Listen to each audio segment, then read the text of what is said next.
Aujourd'hui, on va parler d'un concept qui a de quoi faire rêver au sens propre du terme, la simulation latente. C'est une idée assez incroyable qui permet aux intelligences artificielles de ne pas seulement analyser le présent, mais carrément d'imaginer des milliers de futurs possibles. Un peu comme dans un rêve, oui, pour apprendre à maîtriser des tâches ultra complexes avec une efficacité qui dépasse l'entendement.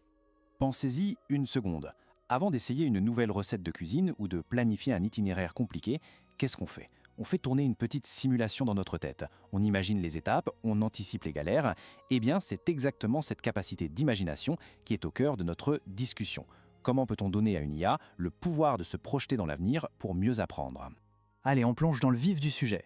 Notre cerveau, il ne traite pas chaque détail visuel, chaque photon qui atteint notre rétine. Non, il crée des abstractions, des modèles mentaux simplifiés. Pour une IA, l'objectif est exactement le même. Construire une représentation interne, compacte de son environnement, pour pouvoir ensuite rêver à l'intérieur de ce modèle et anticiper les conséquences de ses actions. Voilà le programme. On va d'abord comprendre pourquoi c'est un vrai défi, ensuite un petit retour en arrière pour voir d'où vient l'idée, on définira les concepts clés, puis on ouvrira le capot pour voir la mécanique, et enfin on regardera les résultats dingues que ça donne et ce que l'avenir nous réserve. Alors, première question, pourquoi est-ce qu'on s'embête à faire imaginer les IA? Tout simplement parce que le problème de départ, c'est un véritable mur. Imaginez un jeu vidéo. Chaque image à l'écran, c'est des dizaines de milliers de pixels. Apprendre à jouer en analysant chaque pixel un par un pour chaque action possible, ça demanderait une puissance de calcul et une quantité de données juste astronomique. C'est vraiment la limite des approches classiques d'apprentissage par renforcement. Bon, cette idée de créer des modèles internes, elle n'est pas complètement nouvelle. Mais disons qu'elle a connu une accélération assez fulgurante ces dernières années. Ce qui est fou avec cette chronologie, c'est la vitesse des progrès. En 2018, le concept est posé sur la table. À peine un an plus tard, on a déjà un agent qui apprend purement en rêvant. Ensuite, des systèmes comme Musiro montrent que ça marche pour atteindre un niveau surhumain. Et très récemment, on commence à voir des simulations complexes de comportements sociaux. C'est une escalade impressionnante. Bon, maintenant qu'on a le contexte, il faut qu'on se mette d'accord sur les termes. C'est quoi exactement un modèle du monde ? Pour bien comprendre, il faut d'abord parler de son terrain de jeu, l'espace latent. L'idée de génie, elle est là. Au lieu de travailler avec des milliers de pixels bruts, l'IA va les compresser dans un espace latent. C'est une sorte de résumé, une représentation abstraite qui garde l'essentiel, genre la position du personnage, les obstacles, mais qui jette tous les détails inutiles comme la texture exacte d'un mur. C'est ce qui rend l'imagination possible d'un point de vue calculatoire. Et l'analogie est parfaite en fait. Pour aller d'un point A à un point B en voiture, on n'a pas besoin d'une photo satellite avec la couleur de chaque voiture. Non, on a besoin d'un plan avec les rues et les intersections. L'espace latent, c'est exactement ça. C'est le plan simplifié du monde. Et une fois qu'elle a cette carte, l'IA peut construire son fameux modèle du monde. Ce n'est pas un bloc monolithique, c'est plutôt une équipe de plusieurs modules qui bossent ensemble. On a d'abord le cœur génératif, c'est lui qui fabrique les rêves. Ensuite, il y a la boucle interactive qui permet à l'agent d'agir dans ses rêves et de voir ce qui se passe.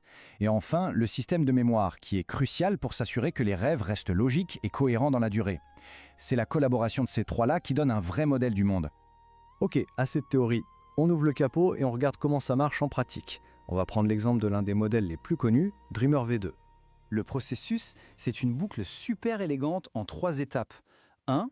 L'IA voit le monde, donc elle reçoit une image, et la compresse dans son espace latent. 2. Elle utilise sa mémoire pour rêver à ce qui pourrait arriver si elle fait telle ou telle action. Et 3. Elle analyse tous ses futurs possibles et choisit l'action qui lui semble la plus prometteuse. Et elle répète ça en continu. Alors ce schéma, je sais, il peut avoir l'air un peu intimidant, mais en fait il illustre juste ce qu'on vient de dire. À gauche, on a l'image du jeu, le X qui rentre, le bloc bleu c'est l'encodeur qui la transforme en un petit résumé compact, le Z, et c'est là que la magie opère. Le cœur du système, en violet, prend ce résumé Z, imagine une action A et prédit l'état futur. Ça crée une chaîne de possibilités, une trajectoire de rêve.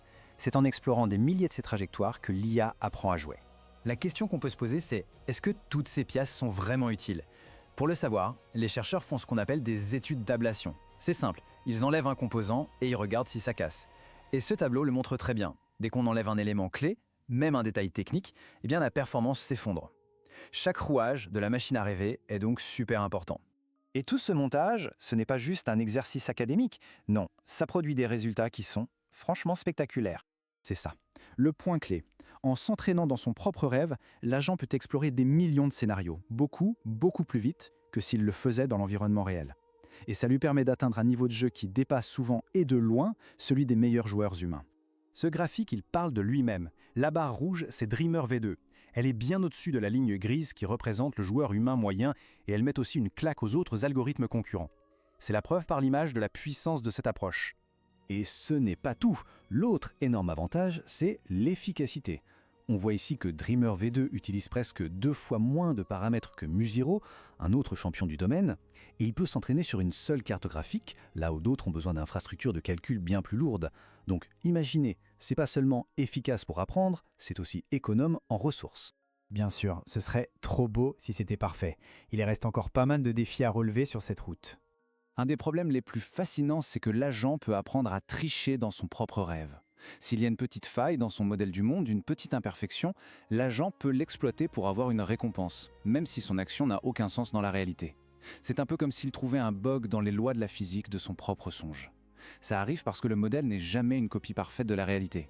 Du coup, le grand objectif maintenant, la prochaine frontière, c'est de construire de vrais modèles du monde. Ça veut dire des mondes avec de la persistance, où les objets existent même si l'agent ne les voit pas, avec de l'agentivité, c'est-à-dire peuplés par d'autres acteurs intelligents, et enfin avec de l'émergence, où des comportements complexes apparaissent naturellement des interactions, sans avoir été codés à la main. Et on va se quitter sur cette question vertigineuse. Si une machine peut imaginer des solutions à des problèmes complexes, qu'est-ce que ça veut dire pour nous? Est-ce qu'on pourrait simuler des découvertes scientifiques, créer des formes d'art radicalement nouvelles, ou même explorer des réalités alternatives? La simulation latente n'est sans doute que la première étape du voyage de l'IA dans le monde infini de l'imagination.